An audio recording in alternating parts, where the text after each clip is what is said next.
सात संगत जी प्यार से कहना धान निरंकार कि ये निराकार, ये प्रभु का गुणगान संतों के साथ रहना, ये सिखलाई संगत की अपने जीवन में लेके एक अपने मनुष्य जीवन को जो एक जीवन मिला है उसका असली उद्देश्य इस परम पिता परमात्मा की प्राप्ति, कि ये जीते जी ही आत्मा को इस परमात्मा से मिलाना है, आत्मा की भटकन खत्म करनी है और वो ब्रह्म ज्ञान द्वारा निराकार के दर्शन करके जीवन में वो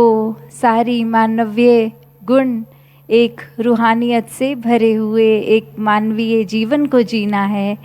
तो कैसे अपने जीवन में हर कोई जहाँ एक मानवीय गुणों से जीता चला जाए, वहीं एक आध्यात्मिक पहलू जो कि आज संगत में भी जैसे सुना कि जब इस परमात्मा से जुड़ गए तो जीवन में ये रोशनी आ गई, ये रूहान हो गया और ये रूहानियत के साथ फिर इंसानियत खुद ब खुद एक जीवन में आ ही गई। तो कैसे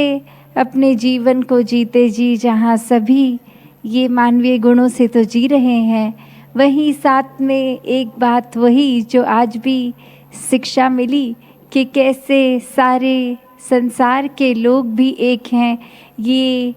हर एक में ही परमात्मा है और हर एक का चाहे पहनावा खाना बोली भाषा अलग है, फिर भी एक सारे संसार के जो धर्म सिखाते हैं वो ये प्यार ही सिखाते हैं। और सबसे पहले कि ये सच्चाई को जान लो ताकि फिर एक जीवन जहाँ जीना बहुत ही सरल हो जाता है स्थिर के साथ जुड़ के, वहीं एक फिर जीवन के बाद भी वो आनंद ही मिलना है। तो कैसे हर कोई जहाँ ये जीवन में अपने एक परमात्मा को सिर्फ बातचीत का ही विषय ना बनाए, प्रभु परमात्मा की प्राप्ति ही एक जो वो कोर है, एक जीवन का आधार है कि धर्म ग्रंथ हर कोई पढ़े मुबारक है, पर जीवन में ये सिर्फ धर्म ग्रंथ को पढ़ लेना, सिर्फ उनको रट लेना, उन पे एक चलना नहीं तो फिर बात नहीं बनेगी। और हर ग्रंथ पे कैसे चला जा सकता है कि एक बात तो ये होती है जैसे स्कूल में भी एग्ज़ाम देते हैं, अगर कोई सब्जेक्ट को हम समझ के उसको एग्ज़ाम में जब लिखते हैं तो ज़्यादा अच्छा तरीके से वो लिखा जाता है, और सिर्फ अगर रट के ही चले जाते हैं तो अक्सर हो सकता है किसी को सुनाने में आंसर लिखने में तो अच्छा कर देंगे, पर जो एक मेन कारण था वो पढ़ाई पढ़ने का कि वो समझ के लिए था, वो सिर्फ टेम्परेरी मेमोरी में डाल के एक पेपर देने के लिए एग्ज़ाम देने के लिए नहीं था। तो जब अंदर से ही चीज़ ना समझ आई हो तो वो पर्पस डिफीट हो गया कि एग्ज़ाम में सिर्फ कुछ पल एक रात जाग के पढ़ के ही एक रट लिया, लिख दी और अगले दिन फिर उसके बाद सब भूल गए। तो उससे ज़्यादा बात तो यही कि जो समझ के पढ़ता लिखता है तो बात वही कि ये रटना पढ़ना सब मुबारक है, पर समझ सबसे पहले ज़रूरी है। ये परमात्मा को देखे बिना कोई भी कार्य अगर किया जाए तो वो अंधकार ही है। इस परमात्मा की रोशनी में रहकर जब कुछ भी किया जाए तो वो भक्ति है। इसके प्रेम में रहकर एक प्रेमा भक्ति भरा जीवन जिया जा सकता है। ये एक दुनिया में आने का जो बात है वो यही कि जब संसार में प्यार की बात है तो वहाँ साथ ही एक अहंकार की बात, और कैसे एक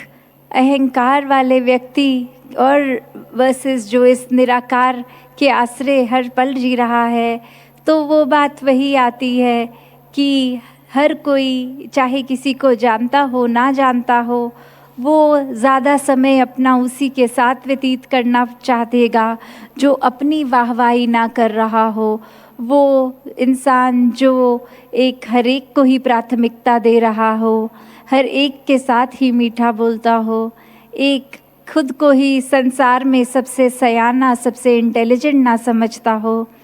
तो एक कहानी भी दासी को याद आ रही है कि एक म्यूज़िक टीचर पे 2 स्टूडेंट्स गए और एक से जब टीचर ने पूछा कि आप कितना म्यूज़िक जानते हैं,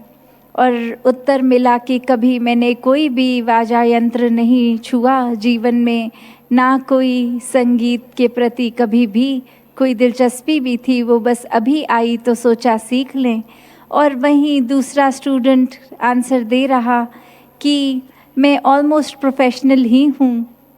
तो आगे वो टीचर जो बिल्कुल ही एक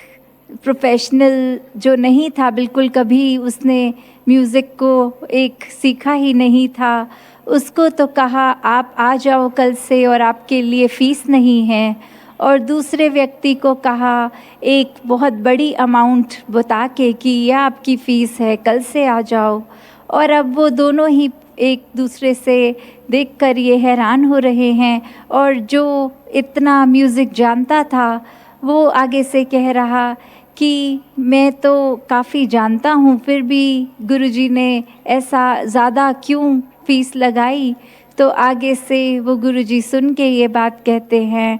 कि ये जो नहीं जानता उसको तो सिर्फ़ सिखाना ही है, उसको तो सिर्फ़ सही चीज़ बतानी ही है, और वो सिखलाई अपने आप पकड़ लेगा। जहाँ आप इतना कुछ जानते हैं उसको एक बार अनलर्न करना पड़ेगा, ताकि फिर एक नए तौर पे, एक नए तरीके से चीज़ों को सीखो आप। तो उस इंसान पे तो काम ज़्यादा नहीं लगेगा, इसलिए उसकी मैं फ़ीस भी नहीं ले रहा, और आपके ऊपर काम ज़्यादा करना पड़ेगा कि पहले जो इतना कुछ लर्न्ड है उसको अनलर्न करके फिर रीलर्न करना है। तो वही बात इंसानों की भी कि अक्सर कुछ कहीं से सुन के बात एक उसी को सच्चाई मान लेते हैं, और फिर एक ये भाव मन में आ जाता है कि हमसे ज़्यादा तो किसी को कुछ पता ही नहीं, हमसे ज़्यादा तो धर्म ग्रंथ किसी ने पढ़े ही नहीं। और वही बात कि फिर वो जब भ्रष्ट श्रेणी में हो तो फिर चाहे वो पढ़ा लिखा हो चाहे अनपढ़ हो, बात वही कि ये सच्चाई से अगर रूबरू हो गए हैं तो फिर एक ये जीवन रूहानी हो गया है। फिर एक जो प्रेम इस परमात्मा के प्रति, वो मोहताज नहीं रहता कि कोई कौन सी उम्र का है, पढ़ा लिखा है, विद्वान है या नहीं है। तो ऐसा जीवन जीकर संतों ने हमेशा ये सिखाया कि एक प्यार पूरी मानवता से हर एक से किया जा सकता है, चाहे स्वभाव कितने भी सबके अलग हों। एक हर एक में उनमें परमात्मा के ही दर्शन करके जब ये समझ आ जाती है तो मन से अपने आप ही ये जाति पाति नफ़रत के कारण सब दूर हो जाते हैं। सब अपने जैसे ही अपने से ज़्यादा श्रेष्ठ भी लगने लगते हैं। सब में ही फिर हर समय इस परमात्मा को देखा जाता है। कैसे ये जो बात आती है कि संसार में जीवन में आए हो तो पूरी दुनिया ये अपने कामकाज, ये रिस्पॉन्सिबिलिटी निभानी तो है, पर इसमें इतना नहीं उलझ जाना कि इस परमात्मा के लिए ही समय ना रहे। इस परमात्मा को भूल कर काम में जितना एक, चाहे वो गृहस्थी जीवन हो, चाहे वो अपने कोई ऑफिस वगैरह के काम हो, पढ़ाई लिखाई हो, वो फिर एक माया का रूप लेके नुकसानदायी बन जाती है। जैसे ये शहर का नाम भी सिकंदराबाद, और राजा सिकंदर, सबको ही वो कहानी पता है जीवन की। इतना कुछ उसने हासिल भी किया, सब कुछ हासिल करके हासिल कुछ भी नहीं। मैंने देखा है कई सिकंदर खाली हाथ जाते हुए, कि कैसे जीवन में हर कुछ प्राप्त करने का लालच, एक इतना महत्व आकांक्षा इतनी बढ़ा के कि ये परमात्मा ने जो दिया उसको ठीक से जिया नहीं, उसको अप्रिशिएट नहीं इतना किया, उसमें इतनी अपनी जो शुक्राना भाव था वो तो नहीं किया। पर जो कुछ नहीं है उसके पीछे ये दौड़ लगा ली कि इसको प्राप्त करना है। तो भाव वही, जिस तरह हर कोई ये संत समझाते हैं कि ये जो पल है उसको पूरी तरह जीने वाली बात, कि आगे का जीवन पीछे का जीवन, इसकी ना आने वाली की टेंशन लेनी है, कुछ आगे चिंता करनी है, और ना ही जो बीत गया इतना सुंदर उसके ऊपर आज को कंपेयर करते रहना है कि पहले हमारी ज़िंदगी बहुत आसान थी, अब तो बहुत दिक्कत है, तकलीफ़ है। तो बात वही कि पुरानी चीज़ों को सोच के हम अभी अपना प्रेजेंट को गवा देते हैं। जो कुछ जीवन में आया नहीं है उसके बारे में कल्पना करके, सपने लेकर एक आगे की चिंता में, उसके ड्रीम्स बनाने में फिर इतने व्यस्त कि अभी जो हाथ में पल हैं वो गवा दिए जाते हैं। तो संत तो यही समझाते हैं कि इसी पल में, हर पल में अपने इस प्रभु को शामिल करो, इसके ही ध्यान में रहो। पहले इसकी प्राप्ति, फिर इससे प्यार हो जाएगा जब, तो फिर हर पल एक ठहराव के साथ जिया जाता है। फिर वो कामनेस, पीस, एक स्टेबिलिटी की बात, स्थिरता जब आ जाती है, मन में शांति, तो बात वही कि ये बेचैनी जीवन से चली जाती है। और ये बेचैनी इस वजह से जाती है कि ये परमात्मा का ही दिया जीवन है। जो भी जिस तरह जिस हालत में, वो ही उत्तम है। अपना मेहनत तो हर कोई करता जाए, पर अगर परिणाम स्वरूप कुछ जिस तरह से दिमाग ने सोचा वो अचीव नहीं हुआ, तो भी उसमें यही शुक्राना भाव दातार का कि इससे बेहतर ही कुछ है, तभी ये पूरा नहीं हुआ। तो संत हर हाल में इस प्रभु का शुक्राना करते हैं कि सिर्फ कोई कंडीशंस भी नहीं लगाते कि अगर कुछ परमात्मा ने हमारे मुताबिक किया तो ही इसका शुक्राना होगा, वरना तो सिर्फ कंप्लेंट्स ही कंप्लेंट्स रहेंगी जीवन में। तो बात वही कि हर पल का शुक्राना ये करते जाते हैं संत। हर एक के जीवन में प्रभु शामिल हो, ये इस तरह का जीवन होता है भक्तों का। अपनी तरफ से सेवा भाव मन में रख के पूरे संसार के लिए बिना किसी भेदभाव एक तत्परस्त रहते हैं संत, कि हर एक के जीवन को किस तरह और सुखदायी किया जा सकता है, हर एक की ये तड़पती आत्मा को कैसे परमात्मा के साथ मिलाया जा सकता है।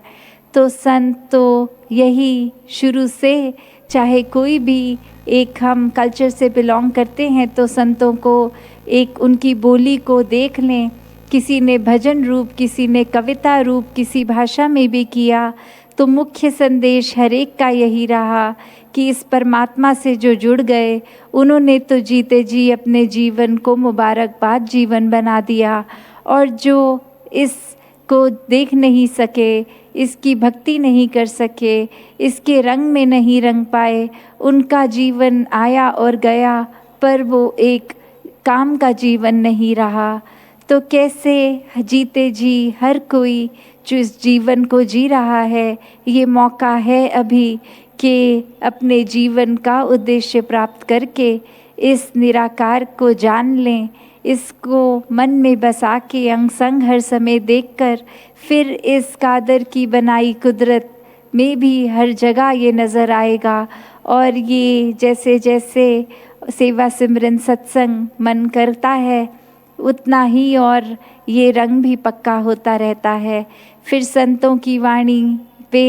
अपने जीवन के हर पहलू को ये भक्त उतार देता है कि हर तरह से शिक्षा मिल रही है जीवन को सही तरह जीने की, और उसी तरह जीवन जीते जाएं। मन में ये भेदभाव नहीं, सेवा भाव लेकर ही सेवा हो, और फिर ये परमात्मा को मन से एक प्यार के प्रति ये सुमिरन हो। तो दातार कृपा करे हर किसी के जीवन में ऐसी ही भक्ति हमेशा बनी रहे। साथ संगत जी, धन निरंकार जी।